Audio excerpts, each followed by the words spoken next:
ఒక్కసారి ఈ వీడియో చూడండి. పంతులు గారు మేము ఉట్టకాయలు కట్ చేసేస్తే ఆగుతారు మీరు.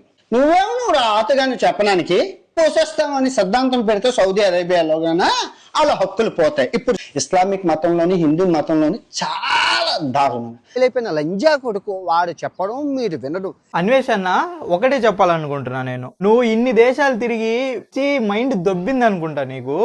సో ఫస్ట్ మనం మాట్లాడుకుందాం అన్నా. ఇప్పుడు నాకు అన్నీ తెలుసు, నేను అన్నీ చేస్తాను, మా అమ్మ నాకు ఇది నేర్పించింది, మంచిగా బతకటం నేర్పించింది, సంస్కృతి నేర్పించింది, సాంప్రదాయం నేర్పించింది అంటున్నారు కదా. పెద్ద వాళ్ళని గౌరవించటం తెలియదా? ఇప్పుడు శివాజీ గారి విషయంలోకే వద్దాం. ఆయన ఏమన్నాడు తెలుసా నీకు? ఫస్ట్ దాన్ని చూసావా? ఏది పడితే అది కాంట్రవర్సీ పట్టుకొని దాన్ని మాట్లాడేసి వీడియోస్ జనాలు చూసేద్దాం, వైరల్ చేసేద్దాం, డబ్బులు సంపాదించుకుందాం, ఇదే ఉంటుందా నీ కాడ ఎప్పుడు? ఇప్పుడు ఆయన ఏమన్నారు ఆడియో ఫంక్షన్లలో, అమ్మ పద్ధతిగా కొంచెం, ఇప్పుడు అస్సలు ఏ ఎక్స్ట్రీమ్ కాకుండా కొంచెం మంచిగా రాండి అమ్మా బాగుంటది అని చెప్పాడు. మన దేశ సాంప్రదాయం ఏంటి? ఆడవాళ్ళు ఎలా కనపడతారు చెప్పవా? మంచిగా చీర కట్టుకొని బొట్టు పెట్టుకొని, అది కదా భారతదేశం అంటే ఏంటి? నువ్వు వేరే దేశాల్లో తిరుగుతున్నావు కదా, ఇన్ని దేశాలు తిరిగావు, ఎందుకు? నీకేం తెలుసు? అక్కడ ఏమైనా చూపించావు నువ్వు? ఆ దేశాల్లో ఏం చూపించలేదు. ఏదైనా అంటే ఇటు వీడియో పెడతావు, వెనకాల ముందు ఒకళ్ళని ఎక్స్పోజింగ్ పెడతావు, సొల్లు చెప్పేస్తావు, వీడియో చూసేస్తారు జనాలు, ఇంకంతే. ఇదే నువ్వు చేసేది. నువ్వు చేసేది ఏం లేదు. నువ్వు ఇప్పుడు చాలా దేశాలు తిరిగావు. ఇప్పుడు ఎందుకు, మొన్న నువ్వు రీసెంట్గా కంబోడియా వెళ్ళావు కదా, అక్కడ నువ్వు చాలా మందిని చూసుంటావు మంచిగా చీర కట్టుకొని మన సాంప్రదాయంలో.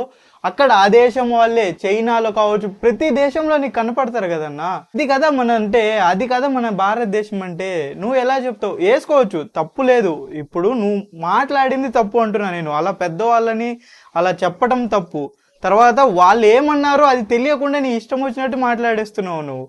వాళ్ళు ఏమన్నారు అసలు మొత్తం, నువ్వు ఇంకా ఏమంటున్నావు అసలు మొత్తం ఇప్పుకొని తిరుగుతు. వాళ్ళందరికన్నా ఫస్ట్ నిన్నేసుకోవాలా? అది కరెక్ట్ కాదన్న. ఇది నువ్వు చాలా చూసావు, నీకు చాలా తెలుసు. నీలాంటోడే ఇలా మాట్లాడితే ఇంకెలాగా? ఉండే దాంట్లోనే కొంచెం పద్ధతిగా వేసుకోండి అమ్మా. అందరికి చూపించేది ఎందుకు, మీకు కావాల్సిన వాళ్ళకి చూపించుకోండి అని మాత్రమే చెప్పారు అక్కడ. అయినా నువ్వు వాళ్ళ గురించి మాట్లాడేటప్పుడు అసలు వీళ్ళని ఇలా తిట్టాల్సిన అవసరం లేదన్న. ఫస్ట్ ఆఫ్ ఆల్ నువ్వు ఏదైనా చెప్పాలి అనుకుంటే మంచిగా చెప్పు. అలా కాదు సార్ ఇదిగో ఇలా అనేసి, లేదంటే ఇలా ఇలా ఇలా అని చెప్పు. అంతేగాని నీకు నోటుకు వచ్చింది మాట్లాడేసి నేనే తోపు, నా వీడియోస్ చూడండి, ఏం లేదు. నువ్వు ప్రతి ఒక్కటి స్క్రాప్ చేసేదంతా వచ్చేసి వ్యూస్ కోసం. ఎలాంటి సొల్లు మాట్లాడితే జనాలు చూస్తారు, ఏది పడితే అది మాట్లాడటం, ఎలా పడితే అలా చేయటం. మళ్ళీ నేను తోపు, నేను ఇండియాలో పెద్ద ట్రావెలర్ని, తెలుగులో పెద్ద ట్రావెలర్ని అనేసి పేరు పోగొడుతున్నావు అన్న. అంతే సింపుల్గా పేరు పోగొడుతున్నావు.